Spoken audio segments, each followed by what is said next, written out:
Se lo dijimos al principio, Gustavo Gaona, responsable de comunicaciones y relaciones institucionales de CELADI, Cámara Empresaria de Larga Distancia, nos habla, nos explica, desde luego desde su home office, la situación de transporte de larga distancia en esta cuarentena declarada, qué medidas proponen y cómo se puede salir de la misma.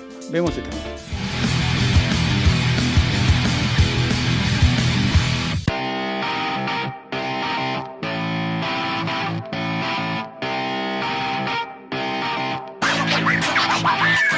Bueno, la realidad es que a partir de que se declaró la pandemia en todo el mundo, las primeras actividades que más vimos y sufrimos el parate y la recomendación de no viajar fuimos justamente las vinculadas al turismo en general y en el caso nuestro del transporte de larga distancia en particular.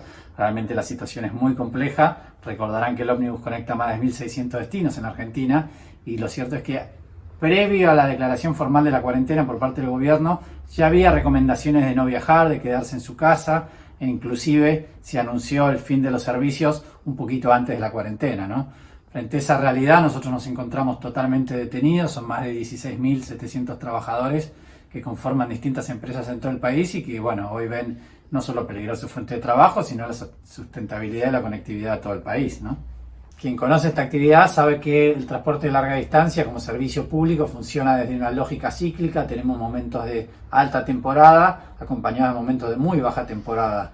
Es recaudando, haciendo, como se dice comúnmente, caja en la alta temporada que podemos seguir sosteniendo los servicios todo el año a todo el país. La realidad es que teníamos muchas expectativas frente al comienzo del fin de semana extra largo, que fue el que pegó de lleno en la cuarentena, y después siguió otro fin de semana que es el pasado de abril, e inclusive las Pascuas, muy importantes para nuestra actividad, para poder estar preparados para sobrellevar la baja temporada, lo que es en mayo y en junio, y todo esto no se produjo, ¿no? Hoy nos encontramos frente a un escenario muy complejo, porque las empresas tienen que hacer frente a un déficit de 3.000 millones de pesos, en realidad son más de 3.000 millones de pesos para el mes de marzo, y se proyecta el mismo déficit para el mes de abril, ¿no?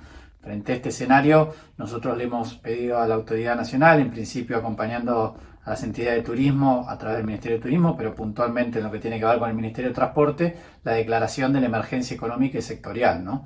Esto significa poner en foco y en atención la realidad y la particularidad que está enfrentando el transporte de larga distancia. Bueno, lo cierto es que desde el principio de la cuarentena nosotros veníamos experimentando cada vez menor venta de pasajes y inmediatamente la suspensión total no solo de los servicios, sino de la venta de los pasajes presentes y futuros, ¿no?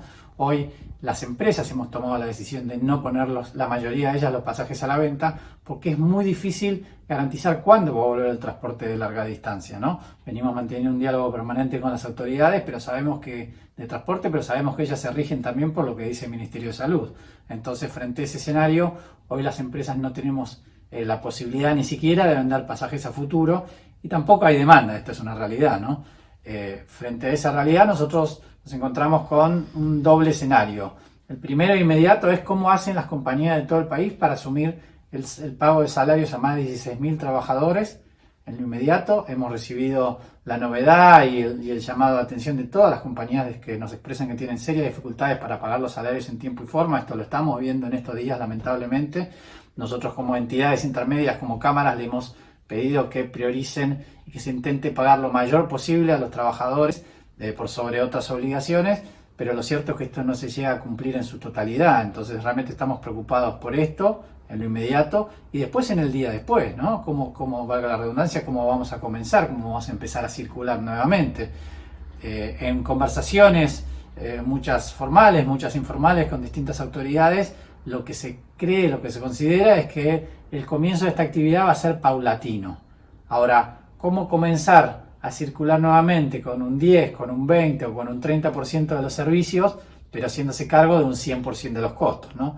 Esto es lo que ha demandado de nuestra parte, la urgente intervención del Ministerio de Transporte, de las máximas autoridades a nivel nacional, para encontrar medidas que logren que subsista una actividad que, más allá de la actividad en sí misma, es la garante de la conectividad en la Argentina, es la garante del desarrollo de las economías nacionales, de regionales, del turismo, del empleo en todo el país, y que es necesario para el día después, cuando termine la cuarentena. Bueno, en concreto, estamos pidiendo a la Autoridad Nacional que, más allá de los beneficios que anunció, de los tipos de repro para el pago de salarios y demás, que se den de una forma acelerada y mucho más directa sobre las actividades que estamos enfrentando en una emergencia sectorial, y sobre todo que se tengan en cuenta las compañías como las nuestras, que estamos por fuera de lo que es la consideración de la pequeña y la mediana empresa. Estamos hablando de compañías de 700, 800, 1000 y hasta 1500 trabajadores, que en parte quedaron afuera de muchas de las medidas que anunció el gobierno, ¿no? Entonces, más allá de esas consideraciones que nos ayuden a cumplir con las obligaciones salariales en un escenario en el cual no tenemos posibilidad de tener ingresos, también en simultáneo estamos trabajando con el Ministerio de Transporte algunas medidas más de tipo y de corte técnico que podrían llegar a ser realmente importantes para el comienzo de la actividad una vez que el Estado lo considere. Mientras tanto, estamos preparados, estamos con ganas de salir y con ganas de volver a conectar más de 1600 destinos en la Argentina.